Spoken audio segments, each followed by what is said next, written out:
માણસને કોઈ દિશા નથી. એકવાર છે ને એક ભરવાડ ઢોર ચરાવવા ગયો. તે ગામડાની આજુબાજુ જંગલ જેવું હોય, વોકડો હોય, જંગલ હોય.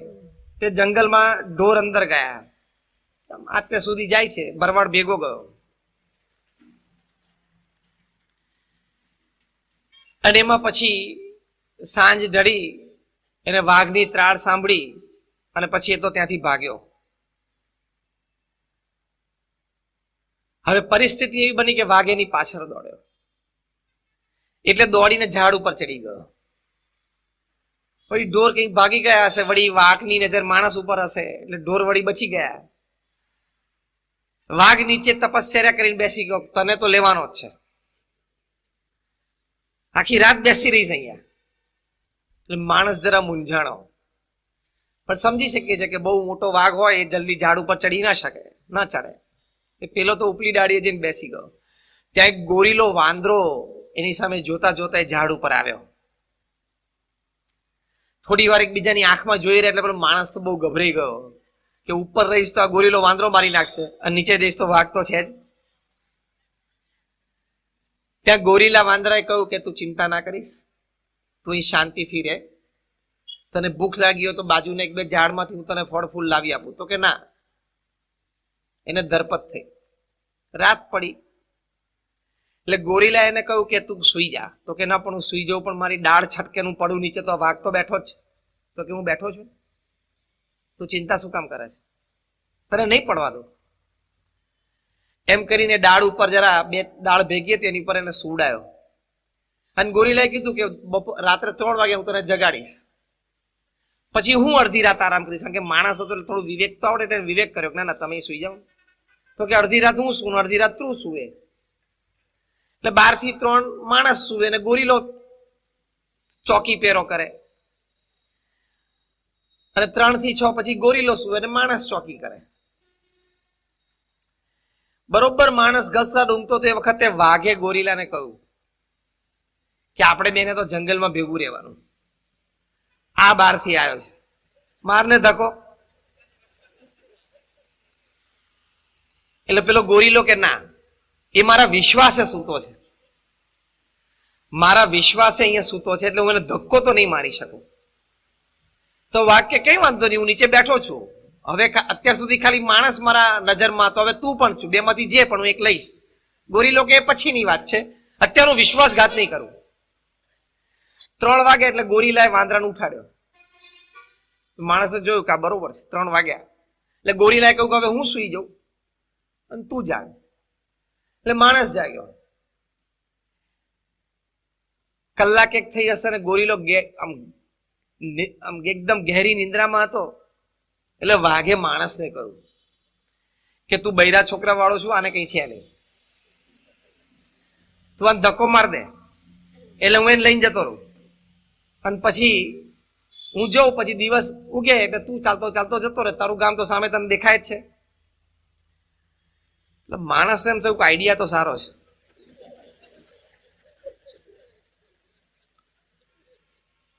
એટલે એકાદ વખત વળી વિચાર કર્યો ને એને ગોરીલાને ધક્કો માર્યો. વાંદરા કોઈ દિવસથી ઝાડ ઉપરથી પડે નહીં, એ ગમે ત્યાં હાથ નાખી લે, ગમે ત્યાં પૂંછડું ભરાઈ દે. એટલે ધક્કો માર્યો, ડાળ ઉપરથી પડ્યો, પણ નીચેની ડાળ એને પકડી લીધી. અને પછી માણસની સામે એને જોયું એટલે હવે આને તો ફફડાટ પેઠો. પણ શું, માણસને તો આપણને પાછો રંગ બદલતા વાર લાગે નહીં. નાના ભાઈ સાહેબ મારી ભૂલ થઈ ગઈ, મારા મનમાં એવું હતું નહીં. અલ્યા કર્યા પછી પાછું એવું બોલે મારા મનમાં નહોતું, તો કર્યું કેવી રીતે? તમે બધા હસ્યા કેમ? એકો ચોખ્ખું ખોટું કરે પછી કે મારા મનમાં એવું હતું નહીં. નહીં, ઘણા બધા આજે ચોખ્ખું સ્પષ્ટ બોલી જાય પછી બધા કે તમે આવું બોલ્યા. તો કે તમે લોકોએ છે ને મારા શબ્દોનું અર્થઘટન ખોટું કર્યું છે, મારા મનમાં આવું નહોતું. હવે એ વાતને કેવી રીતે પહોંચવું?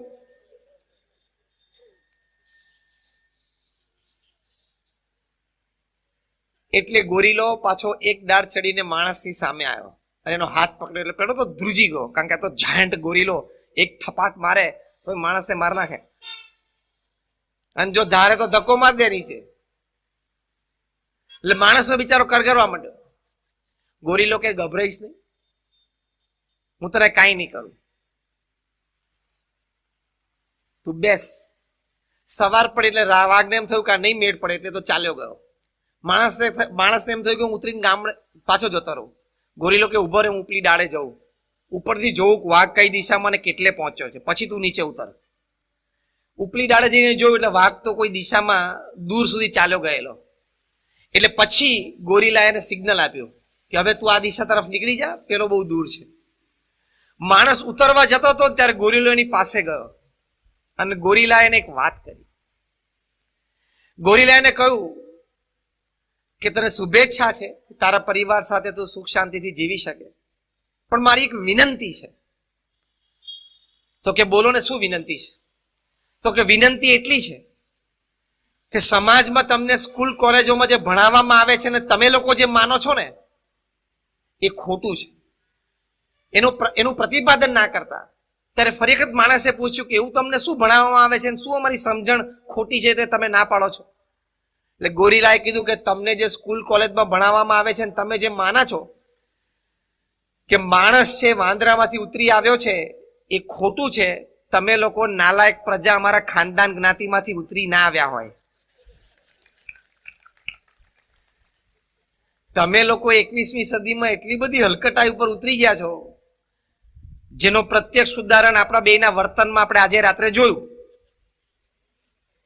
જેનું પ્રત્યક્ષ ઉદાહરણ આપણા બેની ખાનદાની વચ્ચે કેટલો ફેર છે એ આપણે જોયું. એટલે મહેરબાની કરીને બીજું તો મારે કંઈ કહેવું નથી, પણ તમે લોકો ક્યારે એવું બોલતા નહીં કે અમે વાંદરાઓમાંથી ઉતરી આવ્યા છે. અમારી ખાનદાન જ્ઞાતિમાંથી આવી હલકટ પ્રોડક્ટ હોય નહીં,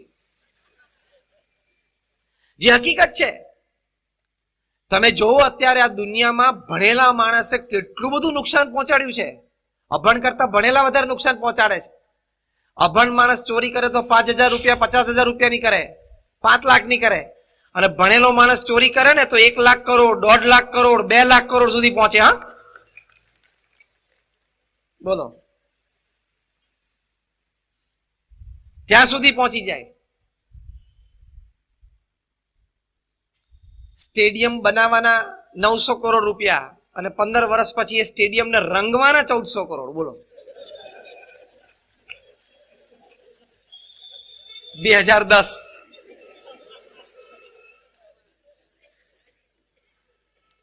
આ વાસ્તવિકતા છે અત્યારે સમાજની. અને આ બોમ્બ ને મિસાઇલ ને બધું બનાવે છે અભણ પ્રજા નથી બનાવતી. They are graduates and postgraduates from some of the finest universities in the world. આજે બહુ જ મોટું બૌદ્ધિક ધન વિજ્ઞાનની દ્રષ્ટિએ 18 કલાક દિવસમાં લેબોરેટરી કામ કરે છે. શેની માટે?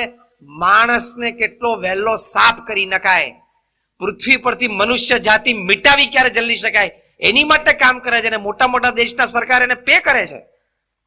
R&D શેની ઉપર થાય છે? તો તને આટલો મોટો વિજ્ઞાન નો સ્નાતક બનાવ્યો એ આની માટે બનાવ્યો? તારે તો કંઈક 18-20 કલાક કામ કરવું જોઈએ, માણસ સુખી થાય એવા સંશોધન કરવા જોઈએ. પણ દિશા ભૂલ્યો. આ એક વાસ્તવિક પરિસ્થિતિ સમાજની છે. 21મી સદીની આ હકીકત છે. અને દિવસે દિવસે આ પરિસ્થિતિ જો આપણે સાચવીશું નહીં, જાળવીશું નહીં તો વધારે વકરશે. એની વચ્ચે આપણે લાઈફ ઇઝ બ્યુટીફુલ, જીવન છે એ સંતોષે યુક્ત જીવવું છે, સૌંદર્ય ભર્યું જીવવું છે અને આનંદિત જીવવું છે. હા કે ના? કારણ કે આ 70-80 વર્ષનો ખેલ છે. અને અહીંયા બેઠા જેમાંથી આપણે 30 પત્યા, 40 પત્યા, 50 પત્યા, 60 પત્યા. ભારતમાં તો average male life is 54 years, female life is 58 years. એટલે એની ઉપરના જે બેઠા હોય ને એ બધા બોનસ વાળા સમજવાના. તારાચંદભાઈ તો આ પાડવા માંડ્યા કે આ બરોબર છે. કારણ કે આપણે એવરેજ 54 વર્ષની છે પુરુષ માટે અને મહિલા માટે 58 વર્ષની છે ભારતમાં લાઈફ એજ. એની ઉપર જે બેઠા હોય બધા સમજવાનું કે બોનસ ઉપર છે. હવે એ 70-80 વર્ષનું જીવન, એમાં તમને એક ગણતરી આપું. તમે દિવસમાં 8 કલાક સુવો છો, તમે ઓછું વધતું સુતા હશો પણ એવરેજ લાઈફના અંતે 8 કલાકની આવી જવાની. બાળક હતા ત્યારે વધારે સૂતા હતા, વૃદ્ધ હશું ત્યારે વધારે સૂશું. તો 24 માંથી 8 કલાક તમારા સુવામાં જાય છે, એટલે 1/3 દિવસ તો તમારો સુવામાં જાય છે. સ્ટ્રેટ ઇક્વેશન કે 1/3 of the life you will sleep. 1/3 દિવસ તમે સુવો છો એટલે 1/3 જીવન પણ તમે સુવાના. એટલે 70 વર્ષ તમે પૃથ્વી ઉપર જીવો, એમાંથી 23 વર્ષ તો તમારા સુવામાં જવાના છે. તમને ખબર નથી કે તમારું અસ્તિત્વ છે કે નહીં. તમે ખાલી 90 સેકન્ડ બ્રશ કરો એટલે તમારા જીવનના સારા 50 થી 70 દિવસ બ્રશમાં જાય છે. આપણે આ બધા સમયની ગણતરી જ કરી નથી. એટલે આપણે કેવો, હજી તો ઘણો સમય છે. સમય જ નથી એકચ્યુઅલી તારી પાસે. હવે અરીસાની સામેના સમય તો હું તમને ગણાવતો નથી, કારણ કે દરેકના જુદા જુદા હોય. આમ સીધો ઉભો રહીને જોવે, પછી થોડોક આમ આડો થાય, પછી પાછો આમ આડો જોવે. હવે તારામાં કોઈ ફેર થવાનું નથી. જે બીબુ ઘડાઈ ગયું એ ઘડાઈ ગયું છે. પણ પેલા અરીસાની સામે ઉભા હોય ને દરેક વ્યક્તિને મનમાં એમ થાય કે ભગવાને આ 10% જો અહીંયા કંઈક સુધારો કરી દીધો ને તો એકાદા વુડમાં ચાલી જાય. બોલીવુડ, હોલીવુડ, ટોલીવુડ, કોલીવુડ, ફોલીવુડ જેટલા વુડ છે પૃથ્વી ઉપર લાકડા, એમાંથી એકાદા લાકડામાં ચાલી જાય. અમે કચ્છીઓને લાકડાનો ધંધો ફાવે છે. અમે બહાર બધે જઈએ છીએ, બેંગ્લોર આ બાજુ મહારાષ્ટ્રમાં તો ખૂબ કચ્છીઓને મળીએ છીએ અને બધા લાકડાના ધંધામાં જ છે.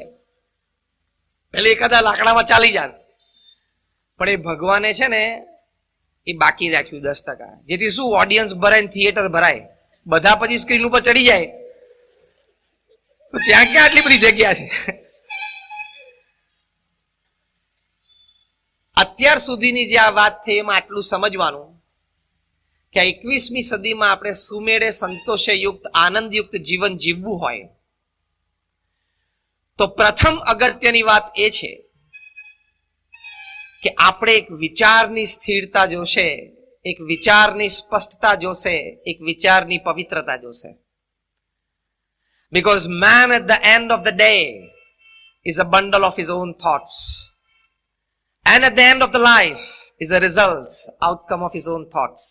માણસ છે એ સાંજ પડે આખા દિવસમાં જે વિચાર કર્યા હોય એવો થઈ જાય, અને જીવનના અંતે જે વાસ્તવિકતામાં એ જીવતો હોય એ વાસ્તવિકતા પણ પૂરા જીવન દરમિયાન એને જેવા વિચારો કર્યા હોય ને એ હકીકત સામે આવીને ઊભી રહે.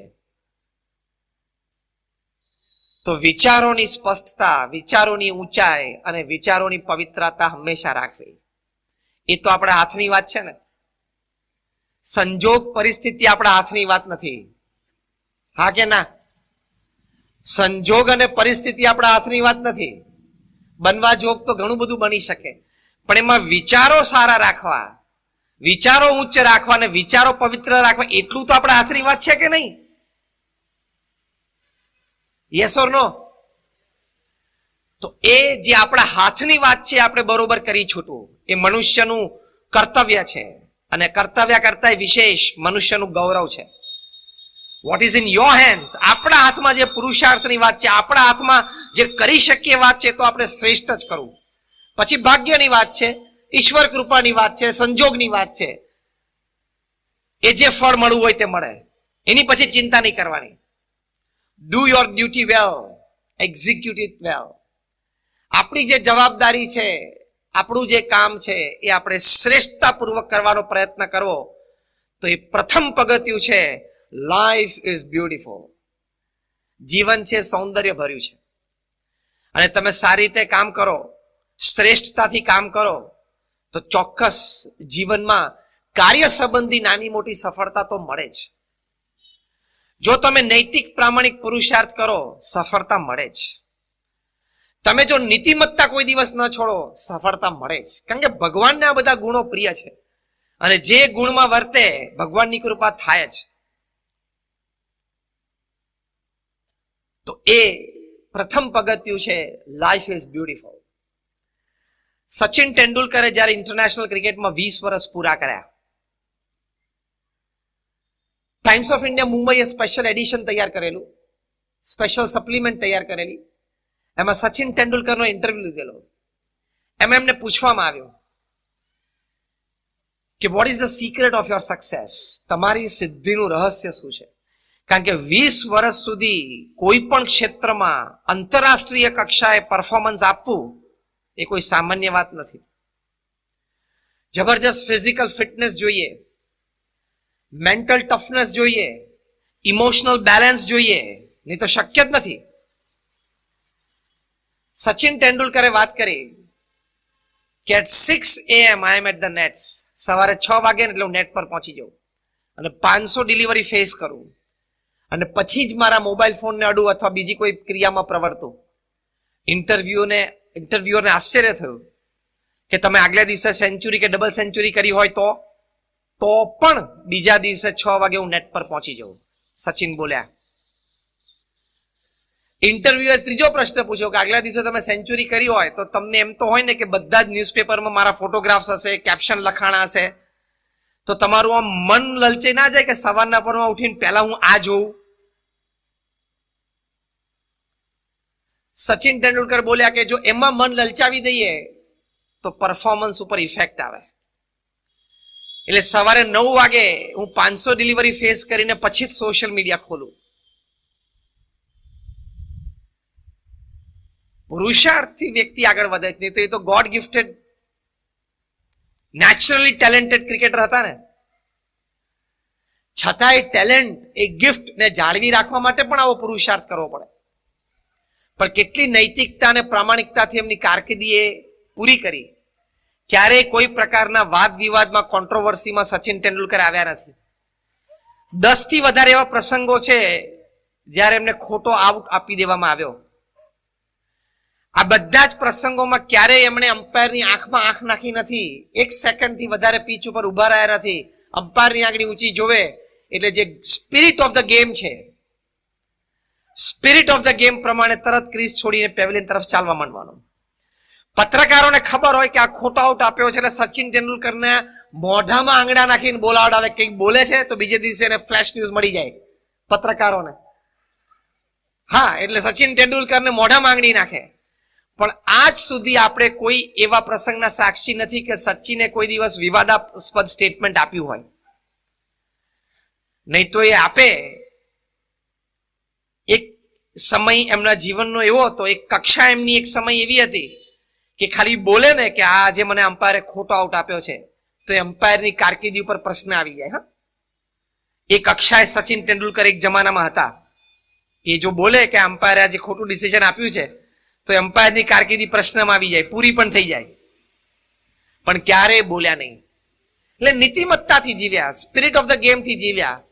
એમ આપણે પણ નીતિમત્તાથી જીવવાનું, પ્રામાણિકતાથી આપણું કાર્ય કરવાનું, સખત પુરુષાર્થ કરવાનો, નીતિમત્તા અને પ્રામાણિકતાથી. તો જીવનમાં આનંદ છે, કાર્યલક્ષી આનંદ આમાં છે. પ્રમુખ સ્વામી મહારાજે આ BAPS સંસ્થા વિશ્વવ્યાપી બનાવી. આપણે જેટલા અહીંયા બેઠા છીએ અને કદાચ પૃથ્વી ઉપર જેટલા મનુષ્ય છે એ બધા માટે નીતિમત્તા, પ્રામાણિકતા, એથિકલ વર્કિંગ માટે પ્રમુખ સ્વામી મહારાજ એક આદર્શ વ્યક્તિત્વ હતા. એ જ્યારે ગુરુપદે આવ્યા ત્યારે તો અમારી BAPS સંસ્થા બહુ નાની હતી. એમાંથી એમણે વિશ્વ ફલક ઉપર આ સંસ્થા મૂકી દીધી. આજે યુનાઇટેડ નેશન્સમાં BAPS સંસ્થાને પરમનન્ટ સીટ છે. અને દુનિયાની પ્રથમ 10 સમાજ સેવા સંસ્થાઓના તમે નામ લો એમાં BAPS સ્વામિનારાયણ સંસ્થા છે. એ કક્ષાએ પ્રમુખ સ્વામી મહારાજે આ સંસ્થાને મૂકી દીધી. એમનો પ્રચંડ પુરુષાર્થ. પ્રમુખ સ્વામી મહારાજ એમના જીવનમાં પુરુષાર્થ કેવો કર્યો? સમાજના ઉત્કર્ષ માટે, ચારિત્રયુક્ત વ્યક્તિત્વ દરેક વ્યક્તિનું ઘડાય એના માટે દુનિયાના 60 દેશોમાં 18,000 ગામડાઓમાં એ જાતે ગયા. જાહેર જીવન જીવનારી ભાગ્યે જ કોઈ વ્યક્તિ હશે જે 18,000 ગામડાઓમાં ગઈ હોય. જો બંને વડીલો તો ના પાડે છે કે શક્ય નથી, બરાબર ને? 18,000 ગામડાઓમાં જવું એટલે શું? પ્રમુખ સ્વામી મહારાજની ઉંમર જ્યારે 65, 70, 75 ને 80 હતી ને ત્યારે અમે પ્રમુખ સ્વામી મહારાજને રાત્રે 12 વાગ્યા સુધી આદિવાસીના ઝૂંપડાઓમાં બેસીને એ પરિવારને સંસ્કૃત કરતા નજરે જોયા છે. શું પ્રચંડ પુરુષાર્થ! નિસ્વાર્થ ભાવે. તમને પૈસા મળતા હોય, પ્રસિદ્ધિ મળતી હોય તો હજી કંઈક કરવાની મજા આવે. આ તો નિસ્વાર્થ ભાવે. દક્ષિણ ગુજરાતમાં દાદરા નગર હવેલી છે, કેન્દ્ર શાસિત પ્રદેશ છે. 72 ગામડાઓ છે. આ 72 ગામડાઓમાં પ્રમુખ સ્વામી મહારાજ ઝૂંપડે ઝૂંપડે જાતે ગયેલા છે. એક એક પરિવાર સાથે બેસીને નિર્વ્યસની કર્યા છે. એ લોકોના સંતાનોને અભ્યાસ કરવા માટે તમારે મોકલવા જોઈએ એવી પ્રેરણાઓ આપી છે. આજે એ ઘણા બધા ગામડાઓમાં એટલી બધી સંસ્કૃતિ આવી, એ લોકો પોતાના ફળિયામાં તાડનું ઝાડ ઉગાડે, એમાંથી તાડી નામનું આલ્કોહોલિક ડ્રિંક બનાવે અને રોજ સાંજે 7 વાગે એટલે ઘરમાં નાના છોકરા બાય ભાઈ બધા પીવે, બધા ગાંડા થાય. અને કુંભાર લોકો હોય ધારો કે ગામમાં, એ લોકો આ બનાવે આખો દિવસ માટલા, અને પછી રાત્રે તાડી પીવે ને ગાંડા થાય, પછી એને જ માટલા તોડ નાખે, પછી બીજી દિવસે સવારે બેઠો બેઠો પસ્તાય. એવું થાય. એવી પરિસ્થિતિ. પ્રમુખ સ્વામી મહારાજે ઘરે ઘરે ફરીને વ્યસન મુક્ત કર્યા. આજે તમને આશ્ચર્ય થશે કે 72 માંથી 42 ગામડાઓમાં એક પણ વ્યક્તિ તાળી પીતી નથી. એ લોકોએ પોતાના ઘરમાંથી ફળિયામાંથી તાળનું ઝાડ કાઢી નાખ્યું કે અમારી ભવિષ્યની પેઢીને ખબર ના પડવી જોઈએ કે અમારા બાપ દાદા તાળી પીતા હતા. એ બનાવવાના ચૂલા એ લોકોએ તોડી નાખ્યા. એ લોકોના સંતાનો માટે પ્રમુખ સ્વામી મહારાજે ઉકાઈમાં છાત્રાલય શરૂ કરી. આદિવાસીના વિદ્યાર્થીઓ, અમારા સંતો ગામડે ગામડે ફરીને આઈક્યુ ટેસ્ટ લે અને પછી અમારા છાત્રાલયમાં એ લોકોને પ્રવેશ આપે કે આ છોકરો વિશેષ ભણી શકે એમ છે. માતા પિતાને પરિવારની અનુમતિ લઈને અમે એમને લઈ આવીએ, સંપૂર્ણ ફ્રી ઓફ કોસ્ટ. એ જેટલા વર્ષો ભણે, જેટલું ભણે એ સંપૂર્ણ ફ્રી. આજે એમાંથી કદાચ 150-200 થી પણ વધારે આદિવાસી બાળકો ડોક્ટર, એન્જિનિયર અને ચાર્ટર્ડ એકાઉન્ટન્ટ થયા. આ તો મેં તમને પ્રમુખ સ્વામી મહારાજની એક કહાની કીધી. આવી તો એમના જીવનની સેંકડો કહાની છે. એ કેમ જીવનમાં કાયમ આનંદમાં રહેતા, એનું એક કારણ આ છે કે એમના જીવનમાં એમને પ્રચંડ પુરુષાર્થ નિસ્વાર્થ ભાવે નીતિમત્તાથી કર્યો. અહીંયા આપણે ભુજમાં જ ઉભા છીએ અને 2001માં આપણે અહીંયા ભૂકંપ આવેલો અને ખૂબ તારાજી ભર્યો એ ભૂકંપ હતો અને લાખો લોકો મરેલા. છેક વાંકાનેર થઈને અમદાવાદ સુધી ફોલ્ટ લાઈન ગયેલી. 26મી જાન્યુઆરી 2001 ના દિવસે સવારે 8:45 વાગે તીવ્ર ભૂકંપ આવેલો. પ્રમુખ સ્વામી મહારાજે આદેશ આપ્યો એટલે એ જ દિવસે 150 જેટલા સંતો, અમારા 1000-1500 જેટલા સ્વયંસેવકો બધા અહીંયા ભુજ આવી ગયા. એ જ દિવસે બપોરે અમે રસોડું ચાલુ કર્યું આપણા ભુજ સ્વામિનારાયણ મંદિરે મુન્દ્રા રોડ ઉપર. અને ત્યાં એ 26મી જાન્યુઆરીએ 17,000 વ્યક્તિઓએ ભોજન લીધું. સ્વામી કે બપોર હમણાં ભોજનનો સમય થશે, લોકોના ઘર પડી ગયા છે, લોકો રાંધશે ક્યાં, પહેલા ભોજન ચાલુ કરો. પ્રમુખ સ્વામી મહારાજે રિપોર્ટ લીધો અને ખબર પડી કે 17,000 લોકો જમ્યા છે. પ્રમુખ સ્વામી મહારાજે કહ્યું કે રસોડું ચાલુ રાખજો. અને આવતા 10 મહિના સુધી 3 ટંક થઈને 85,000 લોકો રોજ આપણા મંદિરે જમતા. પ્રમુખ સ્વામી મહારાજે કહ્યું કે જમાડવાનું ચાલુ રાખજો. અને ચોથા દિવસે 30મી જાન્યુઆરી 2001 ના દિવસે, એટલે કે ભૂકંપ થયો એના 100 કલાકની અંદર પ્રમુખ સ્વામી મહારાજે 800 ટનનું જહાજ મુંબઈથી મુન્દ્રા પોર્ટ ઉપર મૂકી દીધું. 800 ટન જીવન જરૂરિયાતનું મટીરિયલ. અને અમે સંતોને સ્વયંસેવકોએ 509 ગામડાઓમાં એનું વિતરણ કરેલું. એ વખતે અમારા રિલીફ કેમ્પમાં એ વખતે સ્વિટ્ઝરલેન્ડની ને સ્વિસ બધી જર્મન ટીમ્સ પણ આવતી, ઇઝરાયલ ટીમ્સ પણ આવતી. તો એ વખતે અમારા કેમ્પ પર ઇઝરાયલની મેનેજમેન્ટ, ડિઝાસ્ટર મેનેજમેન્ટ ટીમ આવેલી. એના મિસ્ટર શોલમ મુખ્ય હતા. એ લોકો મોબાઈલ આઈસીયુ લઈને આવેલા. આપણું શાસ્ત્રી મેદાન છે ને, ત્યાં મોબાઈલ આઈસીયુ ઊભું કરેલું. ત્યારે આપણે પહેલી વખત બધાએ જોયું કે આઈસીયુ પણ મોબાઈલ હોય. પછી મિસ્ટર શોલમ છે અમારા કેમ્પ પર આવે. દરેક કેમ્પ પર ફરતા હતા કે કઈ કઈ સંસ્થા કેવું કામ કરે છે. અમારા કેમ્પ પર આવે કે તમે ગરમ ગરમ ભોજન આપો છો, બાકી આવે પરિસ્થિતિમાં તો અનાવૃષ્ટિ, અતિવૃષ્ટિ, ભૂકંપમાં તો ફૂડ પેકેટ હોય, 4 થેપલા 2 મરચા સીલ કરીને આપવાના જ હોય બધાને. અને ખોટું નથી, વ્યવસ્થા એ જ હોય કે તમે 5 આઈટમનું ગરમ ગરમ ભોજન રોજ આપો છો. આ કોનો વિચાર છે? અમે કહ્યું કે અમારા ગુરુ પ્રમુખ સ્વામી મહારાજનો વિચાર છે. It's okay. પછી બીજું કઈ મેં કહું અમે રિલીફ કીટ આ બનાવી છે.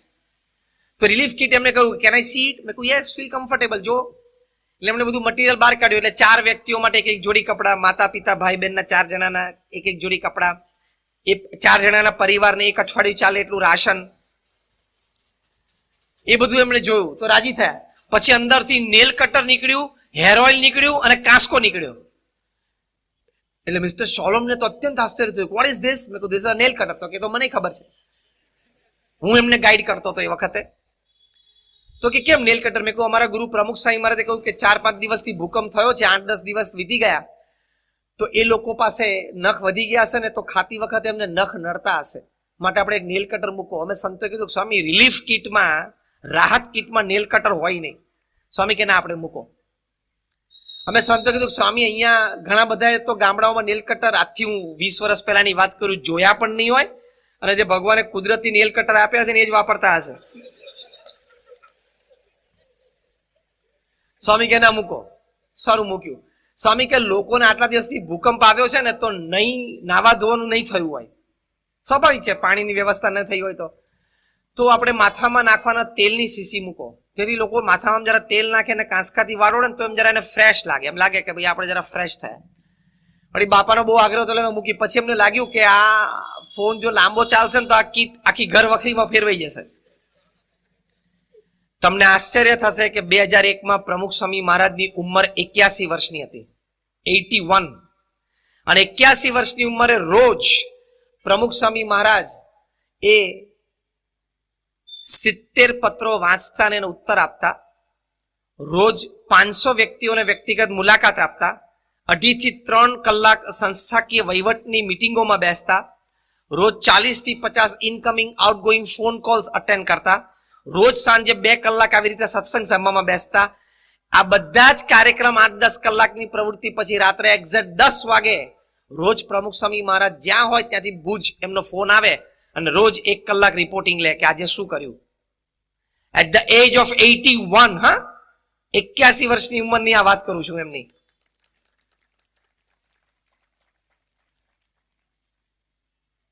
પછી મિસ્ટર સોલમ કે can I see his picture? મેં કીધું યસ.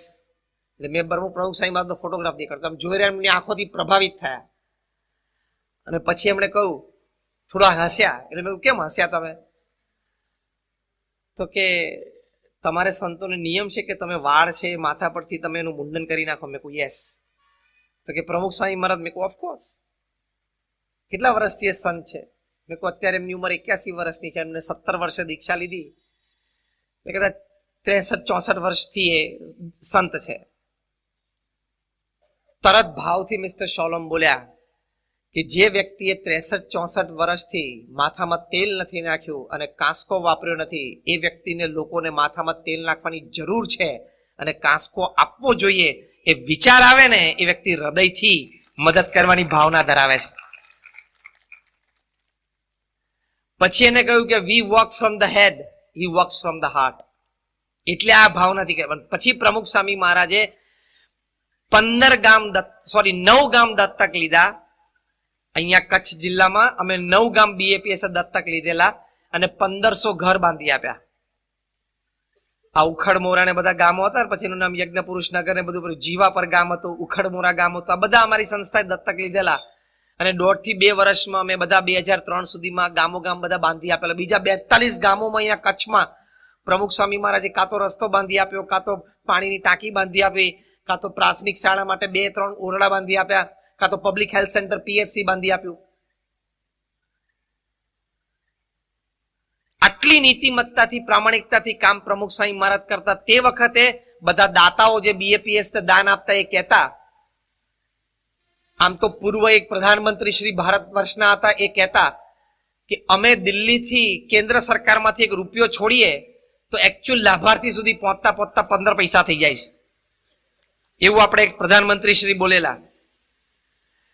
આ વાતને ટાંકીને BAPS સંસ્થાને દાન આપનારા લોકો કહેતા કે અહીંયા પ્રમુખ સ્વામી મહારાજ અને એમની સંસ્થાને સંતોને સ્વયંસેવકો નિસ્વાર્થ ભાવે નિઃશુલ્ક સેવાઓ આપે છે, એટલે અમને પ્રતીતિ છે કે પ્રમુખ સ્વામી મહારાજને 1 રૂપિયો આપીએ એકચ્યુઅલ લાભાર્થી સુધી પહોંચતા 1.25 રૂપિયો થઈ જાય છે.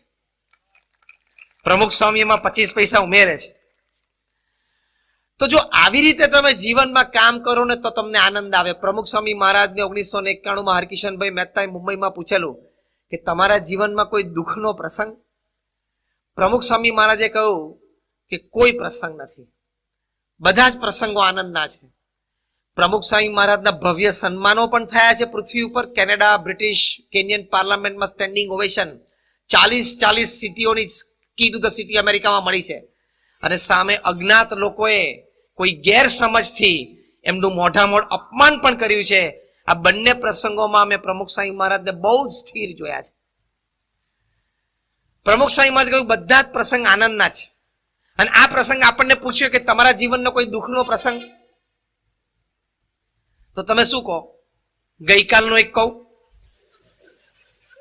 આજ સવારનો એક કહું, છેક આજ સવાર સુધી આવી જાય, ચાલુ વર્તમાન કાળ સુધી આવી જાય.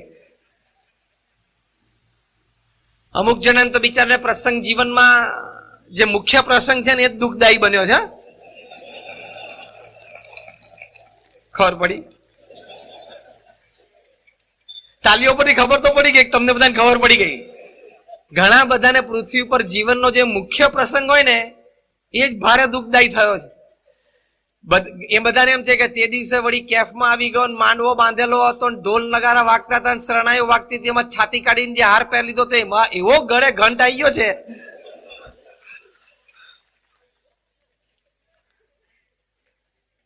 પ્રમુખ સ્વામી મહારાજ કોઈ પ્રસંગ દુઃખનો નહીં. હરિકિશનભાઈ મહેતા જન્મભૂમિ પ્રવાસીના તંત્રીશ્રી, એમણે બીજો પ્રશ્ન પૂછ્યો કે કોઈ વ્યક્તિ તમારી ટીકા કરે તો? પ્રમુખ સ્વામી મહારાજ સ્પોન્ટેનિયસ બોલ્યા કે એની તો અમને પડી જ નથી. અમે ભગવાનની દ્રષ્ટિએ અને સમાજની દ્રષ્ટિએ જો સાચા હોઈએ તો અમે ટીકાના શબ્દો સામે નજર જ નથી રાખતા. કઈ કક્ષાએ મહાપુરુષો જીવતા હોય છે. હરકિશનભાઈ બુદ્ધિશાળી હતા. એમણે કહ્યું કે તમને કોઈ ટીકા કરનાર વ્યક્તિ ખોટી હોય તો એને જવાબ આપવાનું મન થાય છે? પ્રમુખ સ્વામી મહારાજે કહ્યું કે એની ટીકા જો સાચી હોય તો અમે સુધારો કરી લઈએ, અને જો ખોટી હોય તો અમે કોઈ દિવસ એને જવાબ આપવા જતા નથી. પ્રાર્થના કરીએ કે ભગવાન એને સાચું સમજાવે, બાકી અમે કોઈ દિવસ ઝઘડવા ગયા નથી. This is the height at which great personalities live and work. આ એક કક્ષા છે જ્યાં મહાપુરુષો જીવતા હોય છે અને ત્યાંથી કાર્ય કરતા હોય છે. તો they don't get disturbed. આટલી મોટી પ્રમુખ સ્વામીએ સંસ્થા ઉભી કરી. તમે બધા અક્ષરધામ જોયું છે ને? ગાંધીનગર ને દિલ્હીમાં. હાથ ઊંચા કરો જેને અક્ષરધામ જોયું હોય. બધાએ જોયું છે. એવા નાના મોટા 1100 કેમ્પસ પ્રમુખ સ્વામી એકલા હાથે ઉભા કર્યા. One man show. He was a one man organization. એક વ્યક્તિ સંસ્થા હતા. સાથે સાથે 70 થી પણ વધારે હોસ્પિટલ, હોસ્ટેલ, સ્કૂલ અને કોલેજીસ ઊભી કરી અને એનું સફળ સંચાલન કર્યું. એના સિવાય આવી રીતે ભૂકંપમાં અહીંયા 1500 ઘર બાંધી આપ્યા. ઓરિસ્સામાં સુનામી પછી 2 ગામ દત્તક લઈને 250 ઘર બાંધી આપ્યા. ચેન્નાઈમાં સુનામી પછી 2 ગામ દત્તક લઈને ત્યાં 200 ઘર બાંધી આપ્યા. તો બધું કેટલું! આટલી મોટી સંસ્થા. અમારા જેવા 1100 સંતોને દીક્ષા આપી. એમાંથી 750 થી પણ વધારે સંતો graduate, post graduate, chartered accountant, doctors ને એન્જિનિયર્સ છે. એમાંથી 150 થી પણ વધારે સંતો બોર્ન અમેરિકન અને બ્રિટિશ સિટીઝન છે. એમાંથી 50 થી પણ વધારે સંતો Stanford, Harvard, Carnegie melon, Yale, ઓક્સફર્ડમાં ભણેલા છે.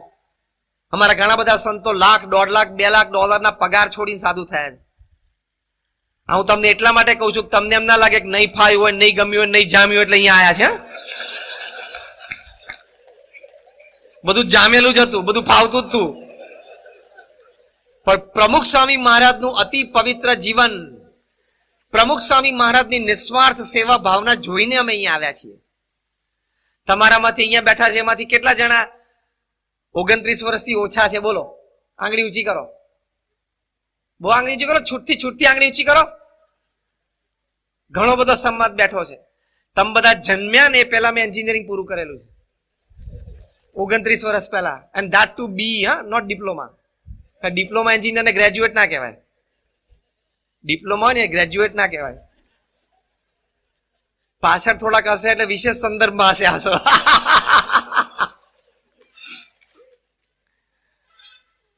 અને અમારી વખતે અત્યારે જેમ બિલાડાના ટોપની જેમ ચારે બાજુ એન્જિનિયરિંગ કોલેજ જો ફૂટી નીકળી છે એવી નહોતી. આજથી 30 વર્ષ પહેલા ફક્ત 6 જ ગવર્મેન્ટ એન્જિનિયરિંગ કોલેજ હતી. એટલે કોઈને એન્જિનિયરિંગમાં મેડિસિનમાં એડમિશન મળે ને એટલે it was a celebration in the family. એટલે પ્રમુખ સ્વામી મહારાજ એમના જીવનમાં સફળ રહ્યા. યુવાનો, ભણેલા ગણેલા યુવાનો, ભણેલા ગણેલા સંસ્કૃત યુવાનો, ભણેલા ગણેલા સંસ્કૃત સદાચારી સંસ્કારી યુવાનોને mainstream social service and mainstream સ્પિરિચ્યુઆલિટીમાં લાવી શક્યા. એમના જીવનની બહુ જ મોટી સિદ્ધિ કહેવાય. તો આવો નિસ્વાર્થ પુરુષાર્થ આપણે કરવો, આવો નીતિમય પુરુષાર્થ કરો. જે ધન તમારું નથી ને એ ધન સામે જોવાનું પણ નહીં અને થૂકવાનું પણ નહીં. એ ખાનદાની છે માણસની. કોકના ધન સામે શું નજર રાખવાની? મારા બાહુબળ ઉપર હું લડી લઈશ અને લડતા લડતા જો રોટલો ના મળે તો ભૂખે સોઈશ, બાકી કોકનું પાછું લેવામાં મારી ખાનદાની નથી.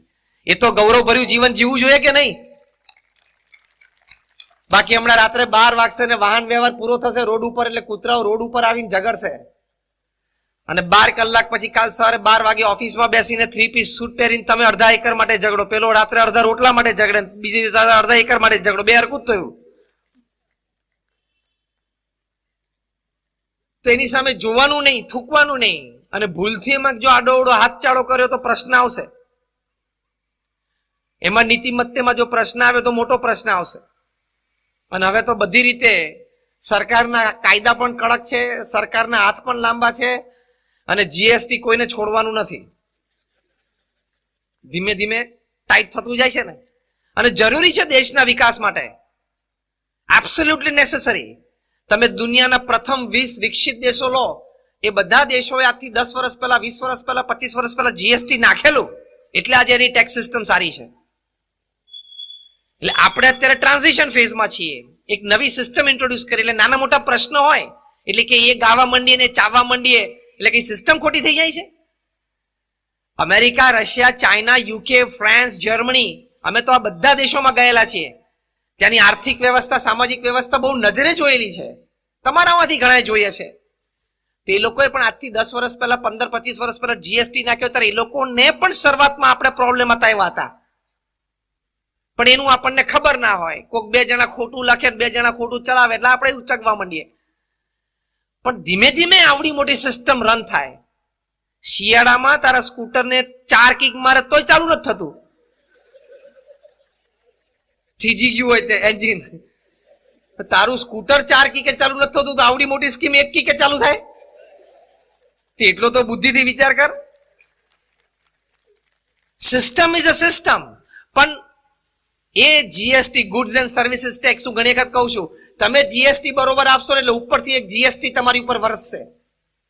ભગવાનની કૃપારૂપી જીએસટી એક બીજી વરસશે. શું? અહીંયા જીએસટી એટલે ગુડ્સ એન્ડ સર્વિસીસ ટેક્સ, ઉપરની જીએસટી એટલે ગોડ સેવ્સ ટેન્શન. ગોડ તમારું ટેન્શન બચાવશે. જીએસટી પ્રામાણિકતાથી રહેવાનું. જે દેશમાં રહ્યા છીએ ત્યાં આપણે પ્રામાણિકતાથી દેશનો ટેક્સ ભરવો જોઈએ. તો કહેવાની વાત એ છે, તો તમને આનંદ રહેશે, તમને તમારું કોન્સાયન્સ ક્લિયર રહેશે. અંગ્રેજીમાં એક કહેવત છે, no pillow is as soft as a clear conscience. તમે રાત્રે સુવા જાઓ બેડરૂમમાં ને પલંગ ઉપર સુવો ને ઓશિકા ઉપર માથું મૂકો, સારામાં સારું, પોચામાં પોચું ઓશિકું કયું તમારા આરામદાયી ઊંઘ માટે, ડીપ સ્લીપ માટે? તમારું ક્લિયર કોન્સાયન્સ, તમારું હૃદય ચોખ્ખું હોય કે મેં આજે કોઈનું ખોટું નથી કર્યું, કોઈનું ખોટું લીધું નથી, કોઈના વિશે ખોટું વિચાર્યું નથી. That is life is beautiful. તો જીવન સૌંદર્ય ભરું થાય. એ એની રીતે છે, હું મારી રીતે છું. એ એની મહેનતનું ખાય છે, હું મારી મહેનતનું ખાઉં છું. એ એના ભાગ્યનું ભોગવે છે, હું મારા ભાગ્યનું ભોગવું છું. ભલે એ પણ આનંદમાં રહેતો, હું પણ આનંદમાં છું. આવી રીતે જીવ ને. Let him live, let him enjoy. I will live, I will enjoy. Simple. મારા ભાગ્ય, મારા પુરુષાર્થ, મારું તકદીર અને મારી કૃપા, મારી ઉપરની કૃપા ઉપર હું જીવું છું. એમાં કોઈની ઈર્ષ્યા કરવાની ક્યાં વાત છે?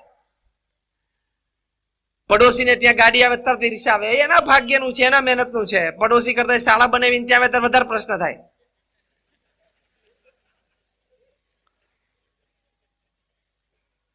He is he, I am I. This is the thought process. પ્રમુખ સ્વામી મહારાજ એમના જીવનમાં કોઈ પ્રત્યે ઈર્ષ્યાભાવ રાખ્યો જ નથી. દરેક પ્રત્યે સદભાવ, કોઈના પ્રત્યે અભાવની વાત જ નહીં. પ્રમુખ સ્વામી મહારાજ 1984માં રોમ વેટિકન પધારેલા, ત્યાં પોપ જોન પોલને મળવાનું હતું. પત્રકાર આગલા દિવસે પૂછ્યું, તમે આ કપડામાં પોપને મળવાના? પ્રમુખ સ્વામી ક્યાં, ભગવાન સ્વામીને અમને આ વેશકેશ આપ્યા છે, અમે 24 કલાક આ જ પહેરીએ છીએ આખા વર્ષ દરમિયાન. પત્રકારે તરત મોઢામાં આંકડો નાખવાનો પ્રયત્ન કર્યો કે પોપ તો જે પ્રમાણે વ્યક્તિ હોય એ પ્રમાણે પહેરવેશ ને ઘરેણા પહેરતા હોય. પ્રમુખ સ્વામી તરત જ બોલ્યા, એમની રીત હશે, એ અમારી રીત છે. આ વિચારથી જીવન જીવવાનું. કોકને જોઈને જીવન જીવશો. Don't live a shadow life, live a real life. કોકને જીવન જીવવાનું, કોકની રીતે જીવન જીવવાનું શું કામ પ્રયત્ન કરીએ? હમણાં ઓસ્ટ્રેલિયામાં એક નર્સ બ્રોની વેર જે ક્રિટિકલ ઇલ પેશન્ટ્સને ટ્રીટ કરતી હતી. જે પેશન્ટ અઠવાડિયું, 10 દિવસ, 15 દિવસમાં મૃત્યુ પામવાના જ હોય, નિશ્ચિત જ હોય. એટલે સગાવાલાની ખબર હોય, પેશન્ટ નહીં ખબર હોય, ડોક્ટર અને પેરામેડિકલ બધાને ખબર હોય. સિક્રેટલી એની પાસે આ નર્સ છે ને, જ્યારે એના કોઈ પરિવારજન હાજર ના હોય ત્યારે એક ફોર્મ ભરાવે કે અત્યારે જ્યારે તમે મૃત્યુ નિશ્ચિત છે તો તમારા જીવનમાં આ સ્ટેજ ઉપર તમને કઈ વાતનો આનંદ સંતોષ છે અને કઈ વાતનું દુઃખ છે. 1000 થી વધારે વ્યક્તિઓએ ફોર્મ ભરેલું.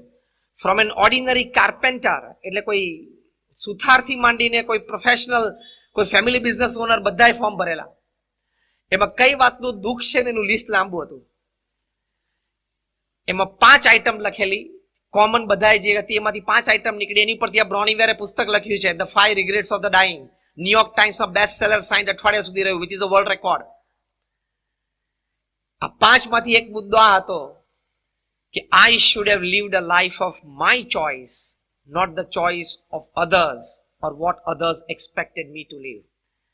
કે હું જે જીવન જીવ્યો ને, મારી પાસે જે જીવન હતું ને, મારે મારી ચોઇસ પ્રમાણે જીવવાનું હતું. લોકો શું કહેશે, લોકો શું માનશે, એ મેં સતત વિચારો કર્યા અને ખોટું કર્યું. હા, જ્યાં સુધી તમે કોઈનું ખોટું નથી કરતા, કોઈનું ઓફેન્ડ નથી કરતા, કોઈનું અપમાન નથી કરતા, ત્યાં સુધી તમે તમારી જીવન જીવો. આપણે તો એક શર્ટ લાવવાનું હોય ને તો તમે તમારું માનસ હું તમને મોઢે કહું, તમારા બધાનું. તમારે એક સામાન્ય શર્ટ લાવવાનું હોય ને, તમે શર્ટ ખરીદવા જાઓ ને તો તમારા મનમાં પહેલો પ્રશ્ન ઉદ્ભવશે, આ કેવું લાગશે? ટેલ મી યસ ઓર નો. જોરથી બોલો. તમારે મનમાં એ પ્રશ્ન હોવો જોઈએ કે મને આ ગમે છે કે નહીં. That's it. If you like it, purchase it and where it. આ માનસ ફેરવવાનું છે તો લાઈફ ઇઝ બ્યુટીફુલ.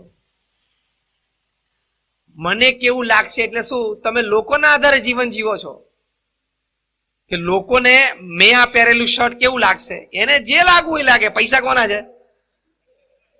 શર્ટ કોને પહેરવાનું છે? તો તું પહેરને, તું આનંદ કરને. અને તમારી ચોઈસનું પણ તમે પહેર્યું અને તમે પાર્ટીમાં લઈને જાઓ તો હું 3 જણાને વારાફરતી મોકલું ને 10-10 મિનિટના અંતરે, જામતું નથી.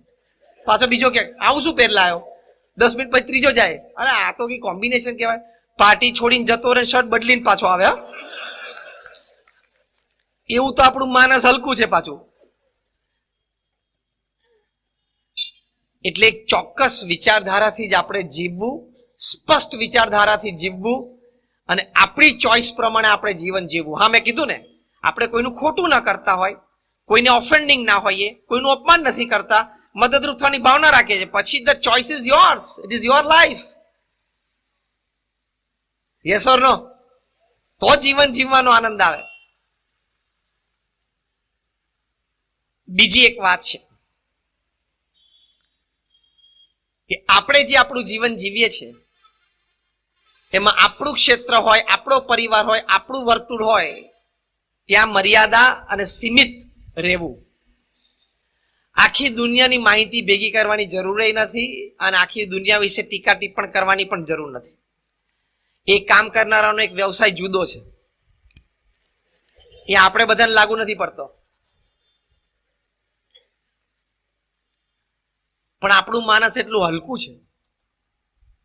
આમ રોડ ઉપરથી જાન નીકળે એટલે ગેલેરીમાં બહાર આવીને ઉભો રહે. એક તો સવાર 9 વાગે ઉઠે, જાનનો અવાજ થાય, પછી ઉઠ્યો હોય, પછી ત્યાંથી બ્રશ લઈને બહાર નીકળે, ગેલેરીમાં ઉભો બ્રશ કરે અને પછી થૂકે, ત્યાં સ્વચ્છ ભારત બગાડે.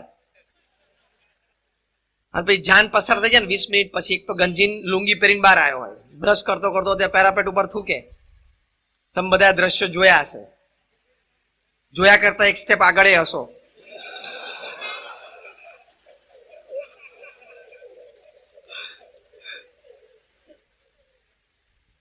અને પછી અંદર જઈને વોશ બેસિનમાં કોગળો કરીને પછી બોલે, બે જણા જામતા નથી કે બે જણાનું તે નક્કી કરેલું, અને બે જણાનું જામ્યું નહીં છૂટું પડ્યું તો એકાદાની જવાબદારી તારે છે. મૂકને માથાકૂટ. પણ ગામ આખામાં સજેશન આપવાનું. આ તો સારું છે નરેન્દ્રભાઈ અત્યારે અહીંયા છે નહીં તો આપણે બધાને 5-5 સલાહો છે. નરેન્દ્રભાઈએ શું કરવું જોઈએ એની 5-5 સલાહો આપણે બધા પાસે છે. હવે તારે 25મી તારીખે ઘરે શાકભાજી ખૂટે છે, એનું કંઈક કર. પેલા તું દિલ્હી સલાહ રહેવા દે, ત્યાં તંત્ર કેવી રીતે ચાલતું હોય તને ખબર ના હોય. તારા કીધે ઘર બરોબર નથી ચાલતું, 4 દિવાલ તારી, 3 જણા જ ઘરમાં રહો છો, અને આને ભારતના 750 જિલ્લા ચલાવવાના. એટલે આપણું માનસ એવું છે ને અભાવ ગુણનું, જ્યાં જોઈએ ત્યાં કંઈક ખોટું દેખાય અને ત્યાં આપણે સલાહ આપવી હોય. તારું ક્ષેત્ર જ નથી. પેલા મીઠાપુરમાં એક જણો લારીમાં મીઠું વેચે, લીમડા ઓપન મીઠું ઢગલો કરેલો હોય, અને ₹1 કિલો 2 રૂપિયા કિલો વેચતો હોય. એ 2 જણા લારીવાળા ભેગા થઈને ચર્ચા કરે. એકચ્યુઅલી જે ટાટા સોલ્ટનો પ્લાન્ટમાં આ લોકોએ આ વખતે માર્કેટમાં એ લોકોએ આઈપીઓ મૂક્યો ને 500 કરોડનો, તારે ક્યાંથી આઈપીઓ 500 કરોડની ચર્ચા કરવાની હોય ભાઈ? આપણે બધાને એવું જ છે ને, T20માં Virat Kohli outside the off stump ball જતો હોય, ખોટો શોટ મારે એટલે 12 આવીને પાનના ગલ્લે ઉભો રહે, મોઢામાં પાન નાખે, પિચકારી મારે અને કે રમતા જ નથી આવડતું. લે, આવો બોગસ શોટ મરાય. પાછો શું કે આપણને આટલી ખબર પડે છે, વિરાટને ખબર નથી પડતી. બહુ સારું બેન, ખબર નથી પડતી તો હવે તને આવતી વખતે મોકલશું. બીજું શું? તને ખબર છે આ 95 માઇલ્સ પર આવરની ડિલિવરી, 145 કિલોમીટરની ઝડપે બોલ પડતા હોય, તારી જિંદગીમાં આપણે બેઠા છીએ ને કોઈ આ ફેસ જ નથી કરી. અહીં બેઠા છે કોઈ 95 માઇલ પર આવરની બોલ, અને લેધર બોલ, રબર બોલ નહીં, તો કે રબર તો એ સ્પીડે જાય નહીં,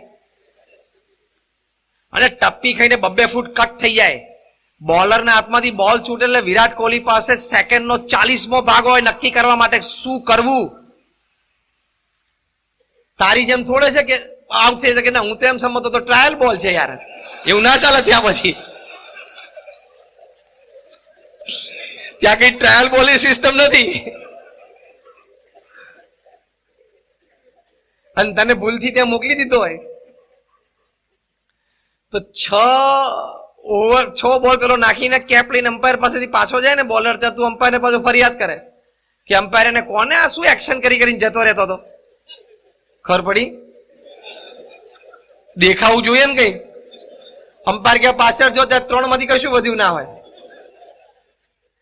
હવે તું કોલસાથી કોકની દિવાલ ઉપર, પાડોશીની દિવાલ ઉપર કોલસાથી સ્ટમ્પ ચિત્રીને ધોકા લઈને મોટો થયો, અને તું વિરાટ કોહલી ઉપર કોમેન્ટ આપે? તારી હેસિયત શું? કે નાના બોલ આઉટસાઇડ ધી ઓફ સ્ટમ્પ જતો હતો, આઉટસ્વિંગ થતો હતો, હવે ફ્રોમ ધ બોડી રમવા જાય, પછી કટલીન પાછળ જતો રહે, આટલી સમજણ નથી પડતી. પણ ત્યાં the heat of the moment, અંગ્રેજીમાં એક શબ્દ છે the heat of the moment. એ જે ક્ષણ, એમાં જે નિર્ણય, એ સામાન્ય વાત નથી. એટલે આ માનસ જરા આપણે ઓછું કરવાનું. આખા ગામ વિશે સલાહ સૂચનની જરૂર નથી. તું તારો પરિવાર, તારું જીવન, તારો વ્યવસાય એટલું સાચવ. If every family and every home decides this, the world is a beautiful place to live. સુંદર આ સ્વર્ગ તુલ્ય પૃથ્વી બની જાય ને. એટલે આ પણ વિચાર આપણે નહીં કરવાનો. અહીં બેઠા બેઠા એમ કે એકચ્યુઅલી છે ને 2 વર્ષ પહેલા 2016ની સાલમાં અમેરિકાના ઇલેક્શન્સમાં ડોનાલ્ડ ટ્રમ્પ જે હિલેરી ક્લિન્ટન સામે ફિલાડેલ્ફિયામાં જીત્યા ને, તારે અહીંયા ભુજમાં બેઠા બેઠા ક્યાં આટલું લાંબુ કરવાનું છે? 10 મિનિટથી વધારે છાપું વાંચે સમજવાનો નવરો ધૂપ જેવો છે, અને પૃથ્વી પર કશું જ કામ નથી. ત્યારે ક્યાં આટલા બધા સમય? હા, હેડલાઇન્સ જોઈ લેવાની, કોઈ એવું મેટર હોય તો જોઈ લેવાનું. તારે કઈ ટીવી શોમાં બેસવાનું નથી, તારે ડિબેટ કરવાનું નથી. છે કઈ? Restrict your life. તમારો જે વ્યવસાયોમાં તમે ઊંડા ઉતરો, બીજી બધી સામાન્ય માહિતી પણ રાખો, સમાજની ગતિવિધિઓ પણ ઉપરથી જાણો. પણ ક્યાં તમારે 2G 3G call scam spectrum Rafale એમાં ક્યાં તમારે એટલું બધું ઊંડું ઉતરવાનું છે કે જેટલું વકીલો ઊંડો ઉતરતા તો બધાના લેખ વાંચે? કઈ અપેક્ષા કે કોક દિવસ રાત્રે 12 વાગે પ્રધાનમંત્રીના કાર્યાલયમાંથી મને ફોન આવે કે જોઈન્ટ પાર્લામેન્ટરી કમિટી ગોઠવણી છે, તમને મેમ્બર તરીકે લેવા છે, કદાચ હું ના પડું તો નરેન્દ્રભાઈની સેવા આપણે ના થાય? એવું છે? કદાચ એમનો ફોન આવે અને હું ના પાડું તો દેશના નાગરિક તરીકે અસેવા થાય. તારા જેવા એને 125 કરોડ છે, તું સુઈ જા.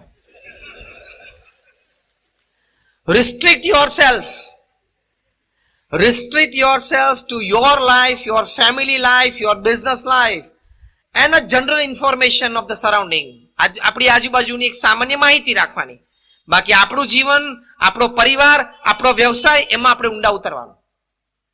તો તમારું જીવન લાઈફ ઇઝ બ્યુટીફુલ. તો જીવન સૌંદર્ય ભર્યું થશે. બીજો એક દ્રષ્ટિકોણ છે, કાર્ય અને આ વિચારોની સાથે તમારા પરિવાર સાથે તમે સંતુલન જાળવજો. 11:10 થઈ છે ભાઈ, ટાઈમ બરોબર છે? આપણે મોડું શરૂ થયેલું. આઈ થિંક આપણે 10 મિનિટમાં હવે પૂરું કરીએ. એ તમારા પરિવાર સાથે તમે સંતુલન બરોબર જાળવજો.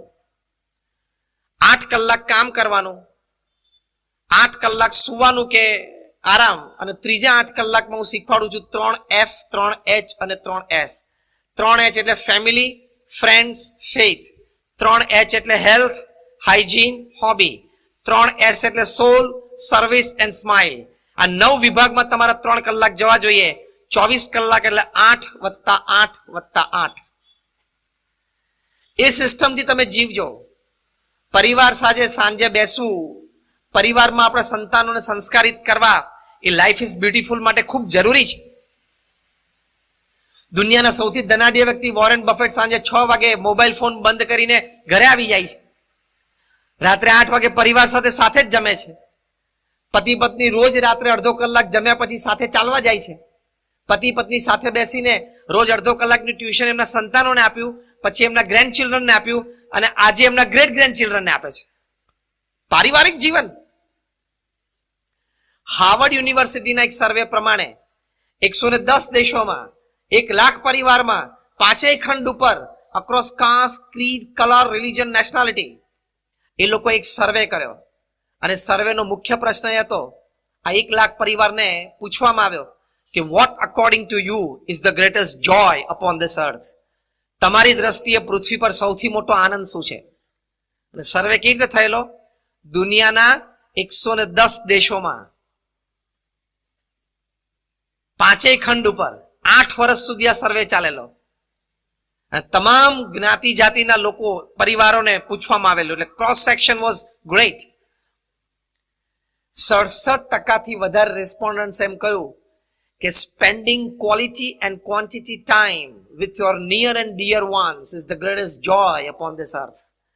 કે તમે તમારા જીવનમાં તમારે જે વ્યક્તિઓ છે, એટલે કે તમારા જીવનમાં જે વ્યક્તિઓ છે, તમારા પરિવારજનો, મિત્રો હોય, જેની માટે તમને પ્રેમ છે અને જે લોકોને તમારી માટે પ્રેમ છે, એ લોકો સાથે સમય ગાળવો, ક્વોલિટી અને ક્વોન્ટિટી ટાઈમ ગાળવો, એ પૃથ્વી પરનો સૌથી મોટો આનંદ છે. તે પારિવારિક આનંદ તમારે લેવાનો. ઘરે જાઓ એટલે મોબાઈલ મૂકી દેવાનો. તમે જમતા હો સાથે પરિવારમાં, જમણા હાથમાં કોળિયો હોય ને ડાબા હાથમાં, જો બધાને ખબર છે. મારે તમને એક સિમ્પલ પ્રશ્ન પૂછવો છે કે તમારા લોહીનું સગું તમારી સાથે જમવા બેઠું છે 2 ફૂટ દૂર, એ વધારે અગત્યનું છે કે 100 માઇલ દૂર કોઈ વ્યક્તિ છે જેની સાથે તમે મોબાઈલ ઉપર એ વખતે વાત કરો છો, એ વધારે અગત્યનું છે? ટેલ મી.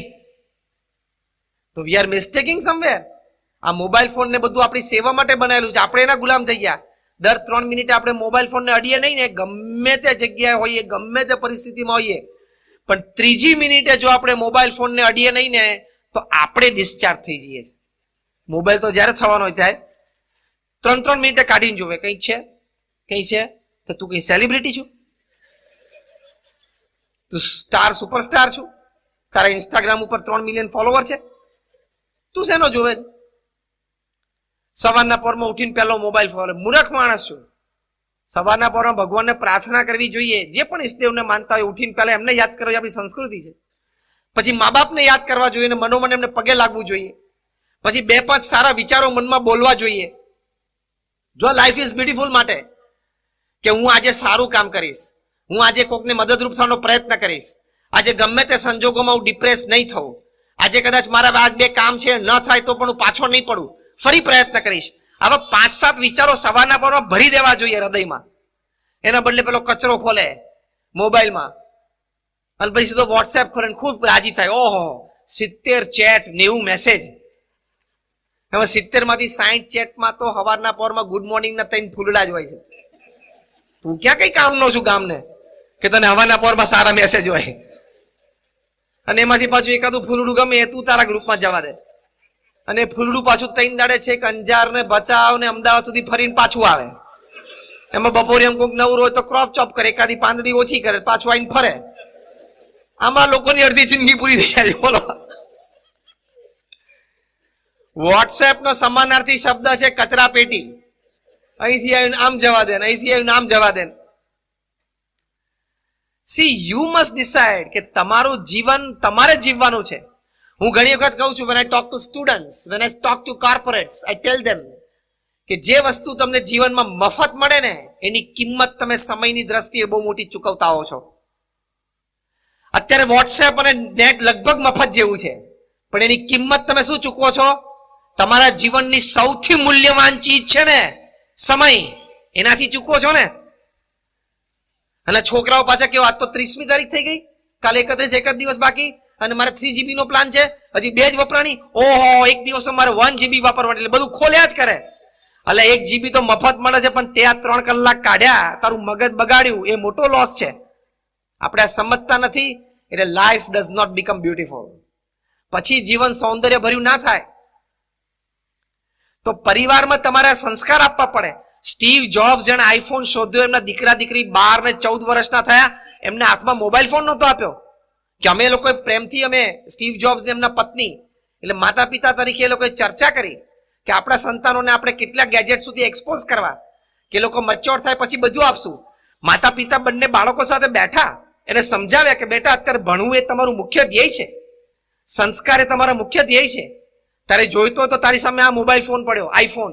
સ્ટીવ જોબ્સ પોતે માલિક એપલના, 1400 અબજનું રેવન્યુ છે, 1400 અબજનું, highest valued company of the world.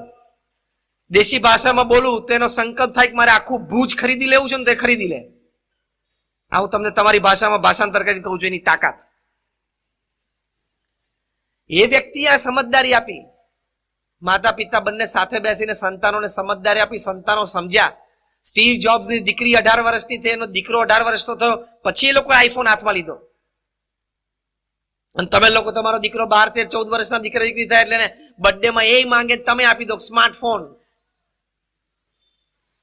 તે તમે બધા ડાયા અને સ્ટીવ જોબ્સ મૂર્ખ. તું દોઢ ડાયો અને એ ડાયો.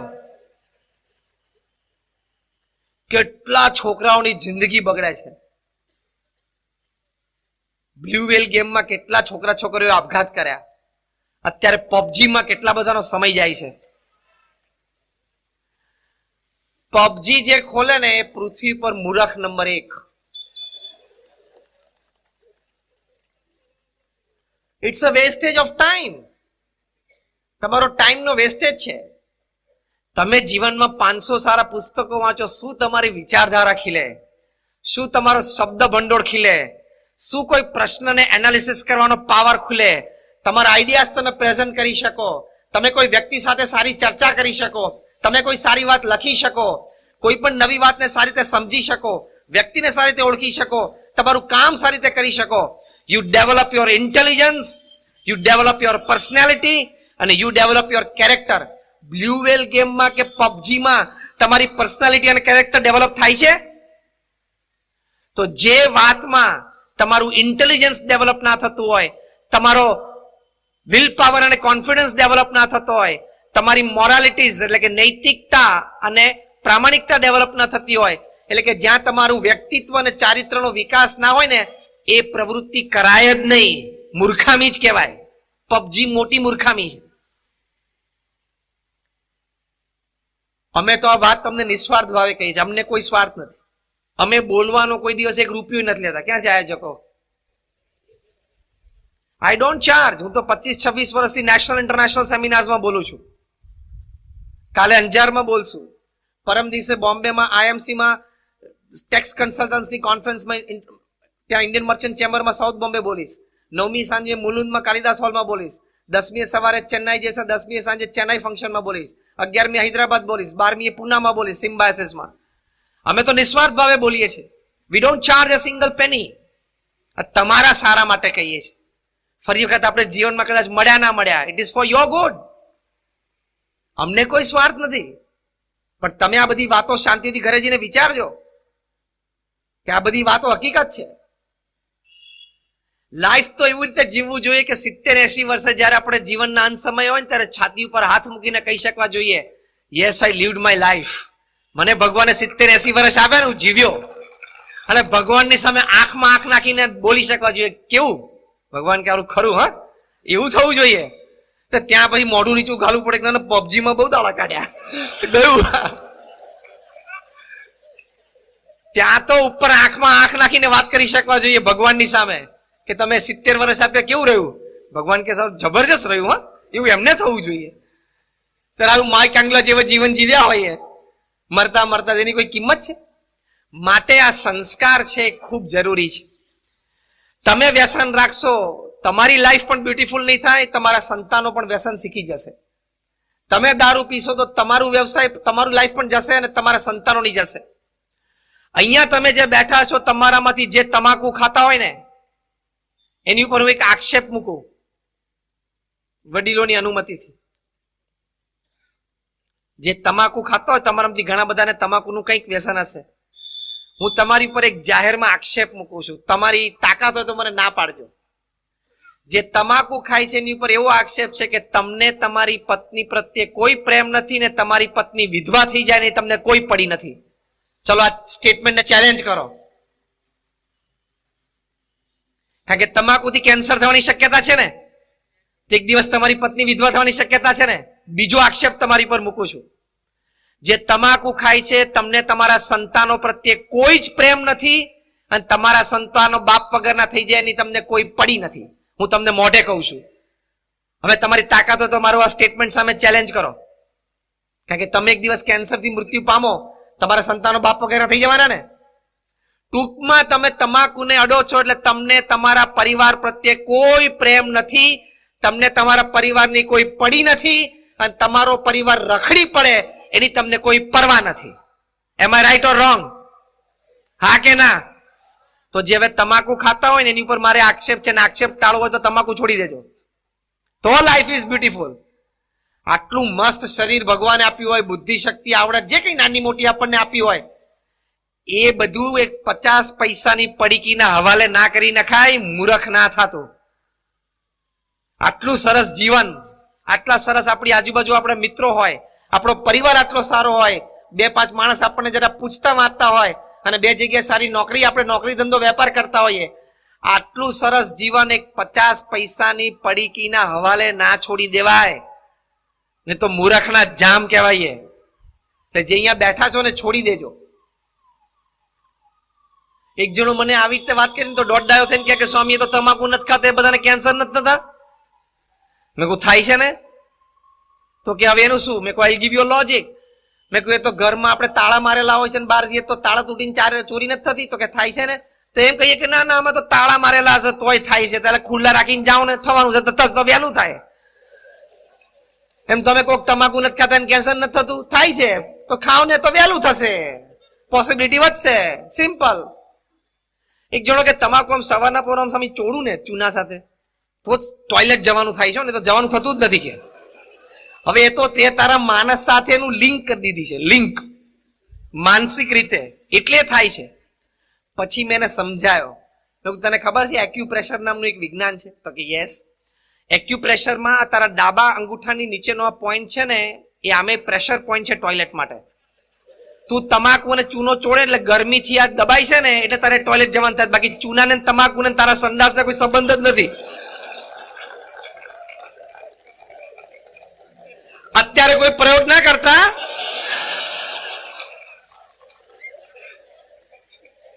એટલે આપણને કઈ ભાન જ નથી. ખોટી માનસિકતા અને ખોટા વિચારો લઈને ફરીએ અને પાછો કેફમાં ફરે, પહેલું બટન ખુલ્લું રાખીને. બાપુ આપણે તારું શું ગજુ વાગવાનું, તારે તારું ઠેકાણું નથી ને. માટે વ્યસન પણ રાખવાની કોઈ જરૂર નથી. વ્યસન વગર પણ કામ થઈ જાય. ઘણા કે મૂડ નથી આવતો. ના શું મૂડ આવે? અમે પણ આટલું કામ કરીએ છીએ. આટલી મોટી હોસ્પિટલ, હોસ્ટેલ, સ્કૂલ ને કોલેજીસ અમે ચલાવીએ છીએ. અમને ખબર છે વહીવટ કોને કહેવાય, મેનેજમેન્ટ કોને કહેવાય, HR કોને કહેવાય, સિસ્ટમ કોને કહેવાય, ઇન્ફ્રાસ્ટ્રક્ચર કોને કહેવાય. વી નો વોટ ઇટ ઇઝ. આખો દિવસ અમે કામ કરીએ છીએ, સાંજે પછી આ કામ કરીએ છીએ. કોકને સારી પ્રેરણાઓ આપવાની, સારા વિચારો આપવાના. તો ક્યાં અમે આટલું બધું કામ કરીએ છીએ? ઇન ધ નેક્સ્ટ 10 days, આવતા 10 દિવસમાં 6 રાજ્યોમાં 10 શહેરોમાં હું બોલવાનો છું. અમે એટલું ટ્રાવેલિંગ કરીએ છીએ, એટલું કામ કરીએ છીએ. અમારે ક્યાં તમાકુની જરૂર પડે છે કે અમારે વગર તમાકુ અત્યારે રાત્રે 11:30 કેવું ચાલે છે બોલો? મને મજા આવે છે, તમને મજા આવે છે ને? એટલે કઈ આવી બોગસ વસ્તુની જીવનમાં જરૂર નથી. ટૂંકમાં આટલું સરસ જીવન ભગવાને આપ્યું છે, તમને આટલો સરસ પરિવાર આપ્યો છે, થોડા 2-5 મિત્રો ભગવાને સારા આપ્યા છે. એ બધાના જીવનને એક 50 પૈસાની પડીકીના હવાલે ના છોડી દેવાય. આ મૂર્ખ કહેવાય. કહેવાય કે ના કહેવાય? તમારામાંથી કોઈ એવો મૂર્ખ છે જે બ્લેન્ક પેપર ઉપર સહી કરીને બીજાને આપી દે? તમને કોક કે આ કોરા કાગળિયા ઉપર નીચે સહી કરો, તો તમે કરો? હા કે ના? કોઈ ના કરો. તમે આ તમાકુ લો છો ને દારૂ પીવો છો ને, તમે બ્લેન્ક પેપર ઉપર સહી કરી દીધી. તમાકુ અને દારૂને છૂટ આપી દીધી કે જ્યારે મારી ડેથ નોટ તારે લખવી હોય ત્યારે લખી નાખજે, મેં સહી કરીને તને આપી દીધું. એવું થયું ને? પ્રમુખ સ્વામી મહારાજ સમાજને નિર્વ્યસની કરવા માટે ભગીરથ પુરુષાર્થ કરતા. હજારો વ્યક્તિઓને પ્રમુખ સ્વામી મહારાજે જાતે હાથ પકડીને નિર્વ્યસની કર્યા છે, અમે નજરે જોયા છે. અમારા મોટા મોટા ઉત્સવોમાં, અક્ષરધામ ઉદ્ઘાટન હોય ઇત્યાદિકમાં અમે વ્યસન મુક્તિના કેમ્પ ચલાવતા હતા. લોકો વ્યસન છોડતા ને આમ ઢગલાઓ વ્યસનોના મૂકીને ત્યાં જતા. આજે હજારો પરિવારમાં કોઈક વ્યસની વ્યક્તિઓ જે તે સમય હતા ને આજે કેન્સરથી એ બચી ગયા છે, થેન્ક્સ ટુ પ્રમુખ સ્વામી મહારાજ અને BAPS સંસ્થા. તો લાઈફ ઇઝ બ્યુટીફુલ. અને છેલ્લી વાત કરવાની, ભગવાન પ્રત્યેની શ્રદ્ધા અને ભક્તિ હંમેશા રાખજો. એ કનેક્શન તમે રાખશો તો તમને આનંદ થશે. આ અમે સંત છીએ એટલે વાત નથી કરતા. વિષય અત્યારે જુદો છે, પણ કોઈક વખત આપણે વાત કરશું. Top management gurus of the world, Jim Collins, Og Mandino, Ken Blanchard, Anthony Robbins, આ બધા $20,000, $50,000 ને $1,00,000 1 કલાક બોલવાના ચાર્જ કરે છે. તમારે અહીંયા 24 યુવક મંડળમાં જીમ કોલિન્સને બોલાવા હોય તો 1 કલાક બોલવાના $1,00,000 જ ફક્ત ચાર્જ કરે છે. રાઉન્ડ ફિગર લો એટલે 70 લાખ રૂપિયા થી આપણે 60 લો ને રાઉન્ડ અબાઉટ, એટલે 1 મિનિટના 1 લાખ રૂપિયા ચાર્જ કરે છે. 1 મિનિટના 1 લાખ રૂપિયા ચાર્જ કરે બોલવાના, તો 8 મહિના સુધીની એપોઇન્ટમેન્ટ ના મળે. 1 મિનિટના 1 લાખ રૂપિયા એટલે 1 સેકન્ડના 1800 રૂપિયા. આમ કરે ને તો 1800 ચડે તમારે. છીક ખાઈને તો 1800 ચડી જાય. તે પ્રશ્ન મોટો એ છે કે 1 સેકન્ડના 1800 રૂપિયા ચાર્જ કરે છે, 1 મિનિટના 1 લાખ રૂપિયા ચાર્જ કરે છે બોલવાના. તે બોલતા શું હશે? જે તમે છેલ્લા 1.25 કલાકથી મફત સાંભળો છો ને એ જ બોલે છે. પણ પેલા ભગવા કપડા વાળા સંતો બોલે તેમ થાય કે હવે ઠીક છે, આ બોલતા હશે ને એમને આ બોલવાની ટેવ હશે. પણ પેલું 3-piece સૂટ પહેર્યો હોય, કોલર માઇક હોય અને સ્ક્રીન્સ ચાલતી હોય અને આમ સ્ટેજ ઉપર ચાલતા ચાલતા બોલે ને, એના ચાર્જ વધારે ચડી જાય. ભાઈ વાત તો આ જ છે. આનાથી બીજી વાત જ કઈ મોટી છે? મેં તમને જે વાતો કરી એનાથી વિશેષ બીજી મોટી વાતો છે જ નહીં પૃથ્વી ઉપર. એ જીમ કોલિન્સ એની સામે ફોર્ચ્યુન 500 કંપનીઝના એક્ઝિક્યુટિવ બેઠા હોય, વિદ્યાર્થીઓ કે સમાજ ના બેઠો હોય. 500 કરોડ, 1000 કરોડ, 5000 કરોડ, 25,000, 50,000 કરોડના વહીવટ કરનારા બધા સામે બેઠા હોય છે. અને જીમ કોલિન્સ બોલે એટલે આમ ડ્રોપ જો પોઝિશનમાં મોઢું પોળું કરીને સાંભળતા હોય. એ જીમ કોલિન્સ આ લોકોને કઈ વહીવટ વ્યવહાર તો શીખવાડવાનો હોય નહીં, કારણ કે 25,000 કરોડનો વહીવટ તો દર વર્ષે એમને એમ કરે છે. દુનિયાના 60 દેશોમાં 18,000 કર્મચારીઓનો એ CEO છે. તે હવે એને શું શીખવાડવાનું? એને આ જ વાતો શીખવાડવાની. નીતિમત્તા, પ્રામાણિકતા, પરિવાર માટેનો સમય, સંસ્કાર, નિર્વ્યસની જીવન, આ જ શીખવાડવાનું હોય છે. પણ જીમ કોલિન્સ એ લોકોને ભગવાનમાં શ્રદ્ધા પણ શીખવાડે છે કે તમને નિર્ણય લેવામાં આ એક શક્તિનો પણ તમે ઉપયોગ કરજો, પ્રાર્થના રૂપી શક્તિ. અને નિર્ણય લીધા પછી તમારો પ્રોજેક્ટ કદાચ ખોટમાં જાય, કારણ કે આ લેવલના નિર્ણયો એવા હોય કે સવડા પડે તો 500 કરોડ આમ અને અવડા પડે તો 500 કરોડ આમ. એ સીધા 500 કરોડથી નીચેની એક રમત જ ના હોય આ લેવલ ઉપર. તો નિર્ણય જ્યારે ખોટો પડશે ત્યારે તમારે સ્થિરતા જોશે. બોર્ડ ઓફ ડિરેક્ટર્સનો હુમલો તમારી ઉપર થશે ત્યારે તમારે સંતુલન જાળવવું પડશે. એ પ્રાર્થનાથી અને ભગવાનના કનેક્શનથી જ આવશે.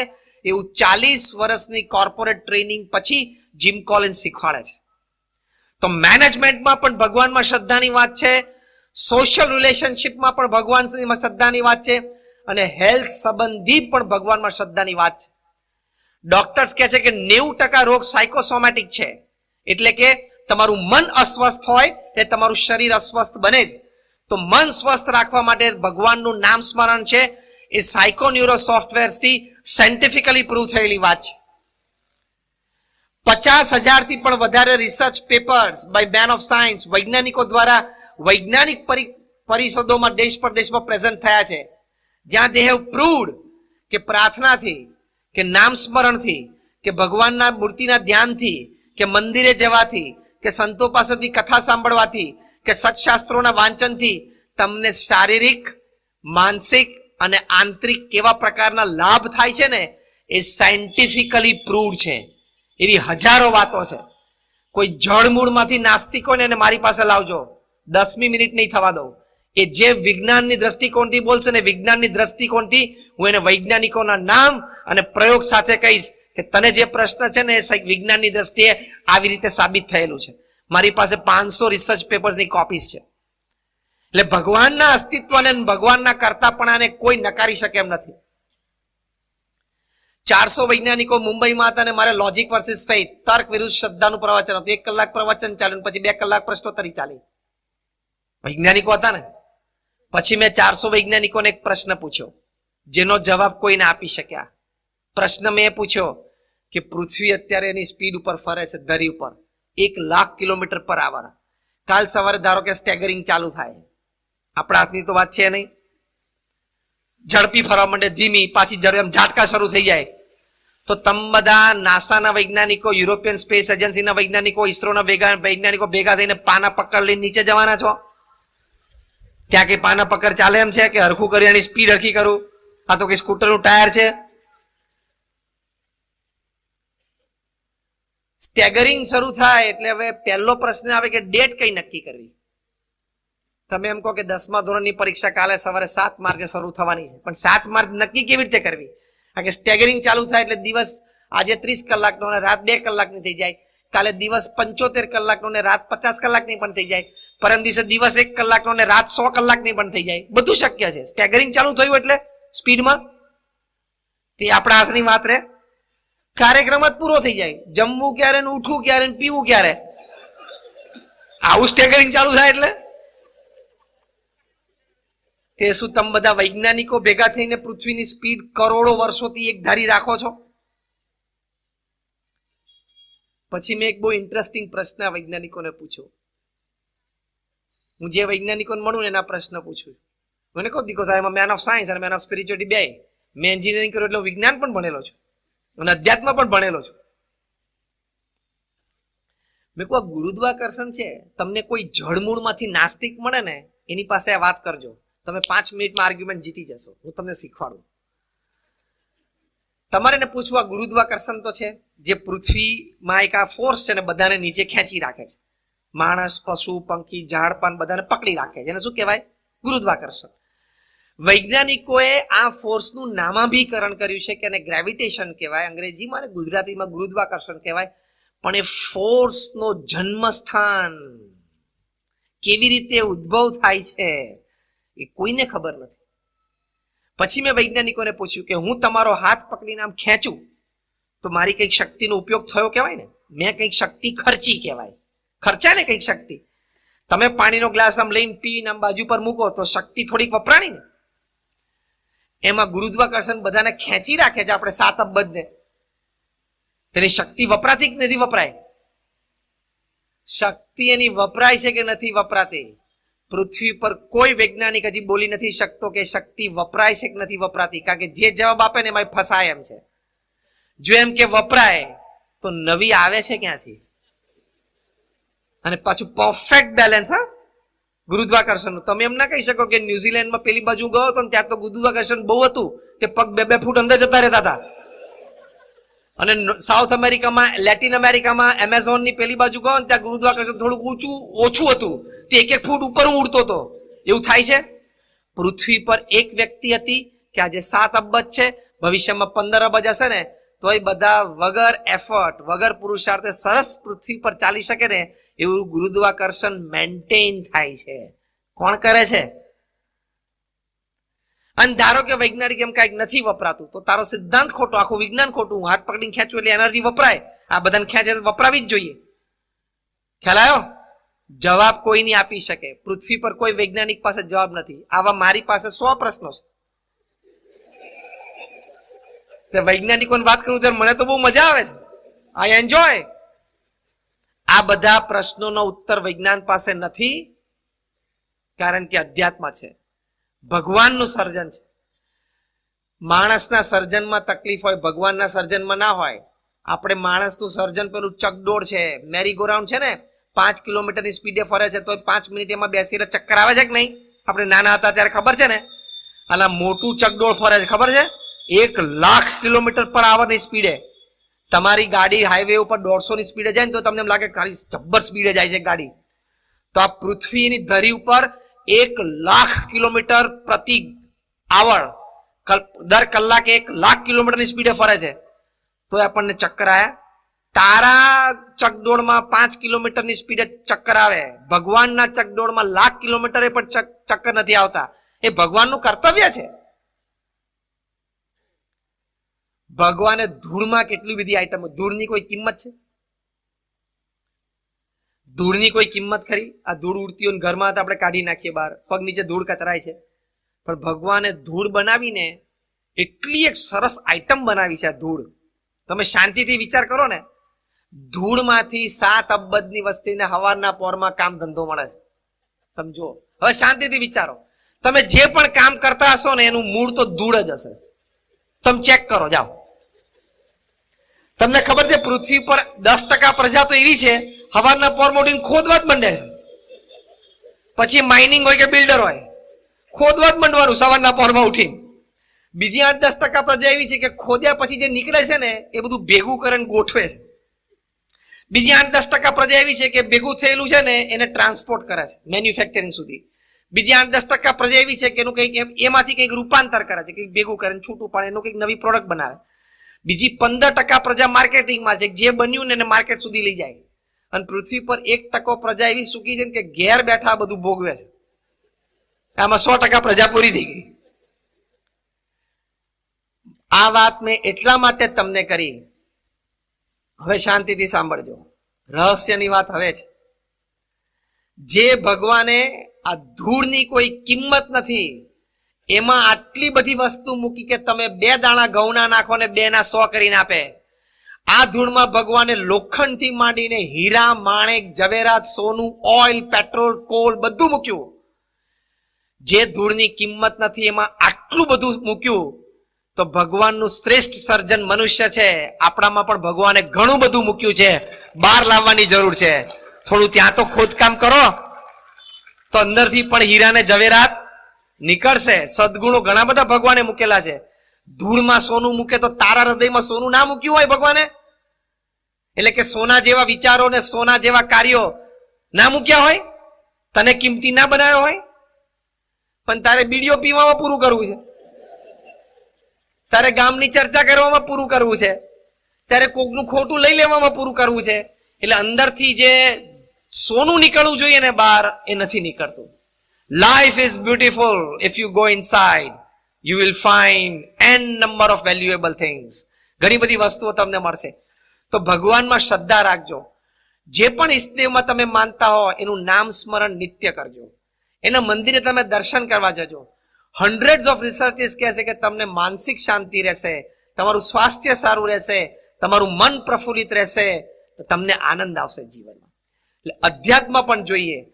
એટલે જીવનમાં સદવિચાર રાખવો, સદ પ્રવૃત્તિ કરવી, સદભાવ રાખવો અને ભગવાન પ્રત્યેની શ્રદ્ધા રાખવી.